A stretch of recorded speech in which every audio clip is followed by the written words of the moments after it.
का पूरा वाक़या इस बात को जिक्र करता है कि जब अबू जहल ने अपनी टीम भेजी और हुजूर नहीं मिले और हजरत मौला को उन्होंने बिस्तर पर देखा तो उनको ढूंढने में कोई कोशिश करनी नहीं पड़ी।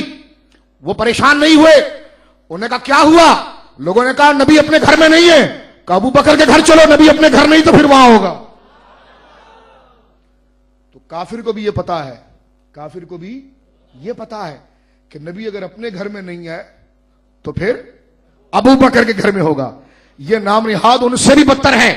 नबी के बारे में यह बात इतनी आम थी कि दुश्मन को भी यह पता था कि नबी अगर अपने घर नहीं तो अपने यार के घर होगा, तो लिहाजा वहां पहुंचे। यह जहन आप देखिए, जब ये वहां पर पहुंचे, मुस्तदरक के अंदर रिवायत मौजूद है, दरवाजे पर अबू जहल ने दस्तक दी, दरवाजा खुला तो बेटी आगे आई, मेरी मां की बड़ी बहन हजरत सीदा आसमा। कह लगे हाँ क्या बात है? ये नहीं कहा ये पर्ची ले लो, मैंने नक्शा बना दिया है, बाप को मेरे छोड़ देना और जिसको पकड़ना पकड़ लेना। बेटी है, औरत है, औरत जात है? तन्हा घर के अंदर है, बूढ़ा दादा घर के अंदर है, मां घर में है। अबू जहल पूछता है हाँ कहां है तेरे बाप? कहा गए नबी के साथ। गए नबी के साथ। कहा कहां गए? कहा बताऊंगी नहीं। पता है बताऊंगी नहीं। पता है बताऊंगी नहीं। अबू जहल ने इस जवाब पर एक डंडा खींचकर मारा। वो डंडा जिसमें कांटे लगे हुए थे वो सैयदा के सर पर लगे, सैयदा आसमा बिनते अबी बकर के। वो कांटा जो था, जो उस लकड़ी में लगा हुआ था, वो आपकी बाली में फंस गया। अबू जहल ने जब खींचा तो कान कट गया, खून आपके जिस्म पर बहने लग गया। ओ सर तोड़वाने वालों, मौकों पर जिन्होंने खून बहाया है ना, वही क़यामत तक जिंदा रहेंगे।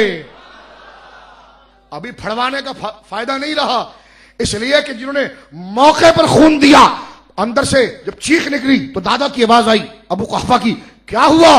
दरवाजे पर कुछ है? कह लगे नहीं नहीं नहीं कुछ भी नहीं है, पांव में कांटा चुभ गया मेरे। दरवाजा बंद किया। अबू जहल जब दफा हुआ वहां से लौट कर आए तो दादा बड़बड़ा रहे थे कि देखो तेरा बाप पता नहीं कहां चला गया है, अभी तक आया नहीं है, भूख लगी है, चीजें लेनी है, घर में कोई चीज नहीं है।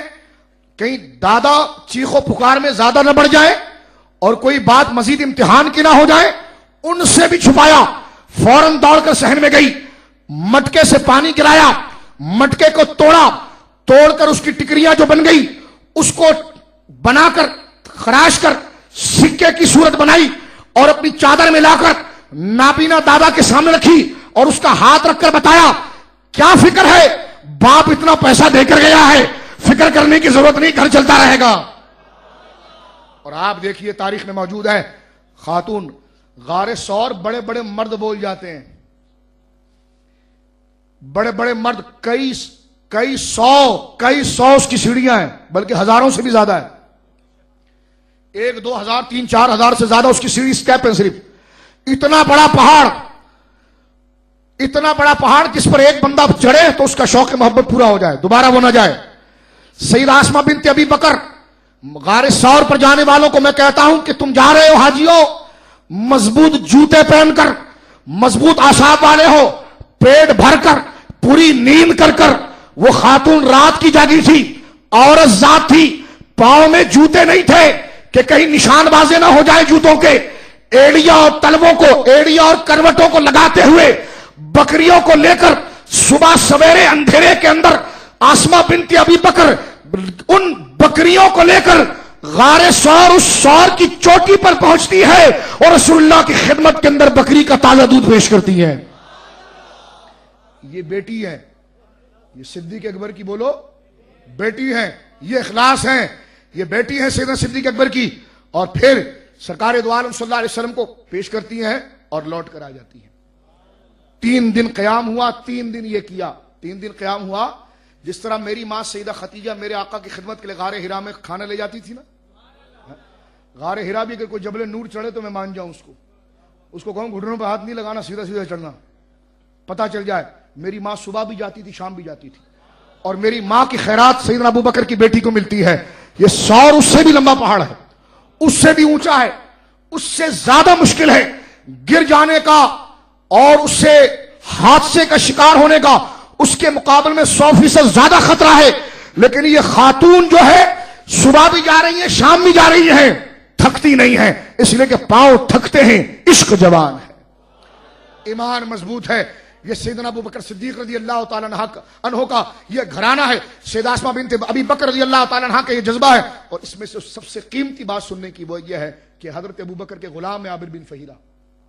आमिर बिन फहीरा हजरत अबू बकर के बोलिए गुलाम है। कलमा तो हुजूर का पड़ा है, रहते तो अबू बकर के घर में थे ना। अब देखो कैसा आशिक रसूल बनाया। गुलाम की मिसाल होती है उस वर्कर की कि जो सिर्फ अपनी नोट पर तवज्जो रखता है।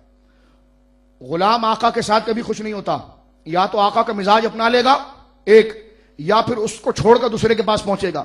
गुलाम की पूरी कायनात आजादी है कि मैं किसी तरीके से आजाद हो जाऊं। तो गुलामी तो बहुत अजीब चीज है, आजाद हो जाऊं, मुझे पैसे मिल जाए, मुझे दौलत मिल जाए। सरकार जब मक्का से निकले, तवज्जो सुनिए, उस वक्त सारे मक्का में ऐलान हो गया इतने 100 ऊंट, इतना सोना, इतनी चांदी उस शख्स को दी जाएगी जो हाथ ना लगाए, सिर्फ दूर से बता दे वो वहां पर है। नबी वहां पर है, अरब की गलियों में मुनादी निदा कर रहा है।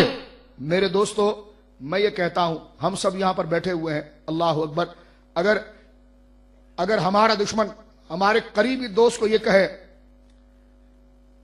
जिसकी कुल इस्तिताअत 3000 की हो, उसको बैग देते हुए कहे कि 30 लाख रुपए, ये 50 लाख रुपए पकड़, बताओ वो कहां पर है। मैं कहता हूं कितना करीबी दोस्त हो बोल जाएगा। पहले डरेगा, नहीं यार मैं नहीं बताता, नहीं डरता, फिर वो हीला बहाना करेगा, और हीला बहाना करके इशारे जरूर दे देगा। अगर बड़ा गहरा दोस्त है तो दूर दूर के इशारे देगा। इल्ला माशाल्लाह ये तो बहुत कम है कि जनाब अपनी जान दे दे और ना बताए। लेकिन ये तो दोस्त है, वो तो गुलाम, वो तो और ज्यादा हरीस होता है, वो तो माल का और हरीस होता है। हिर्स, लालच और नफ्सियाती कमजोरी, ये तो सबसे ज्यादा बिक जाना, फरोख्त हो जाना, अज़्म मुस्तकिल ना होना, ये तो गुलाम के अंदर बदरजातम होता है। सिद्दीक अकबर के ईमान को कौन हिला सकता था। आमिर बिन फहीरा उसी गली में सुबह शाम घूमते आते और रात को हुजूर के पास पहुंचते बकरियों के साथ, और फिर रात के अंधेरे में आ जाते, दिन में उसी गलियों में गुजरते। लोग देखते गुलाम यहां पर अबू बकर नहीं है, क्या मामला है। ऐलान उसके मुंह पर किया जाता, जागो इतना पैसा दिया जाएगा, इतना सोना दिया जाएगा। बड़े बड़े गुलाम चंद टकों पर बिकते, लेकिन करोड़ों रुपयों की ऑफर थी। आमिर बिन फहीरा ने करोड़ों रुपयों को ठोकर मार दी, लेकिन नबी की जात का सौदा ना किया। अरे अबू बकर के टुकड़े खाने वाला आमिर बिन फहीरा दीन का इतना मुखलिस, मुस्तफा का इतना वफादार था, तो बताओ सिद्दीक अकबर की वफादारी कैसी होगी। सिद्दीक अकबर की वफादारी और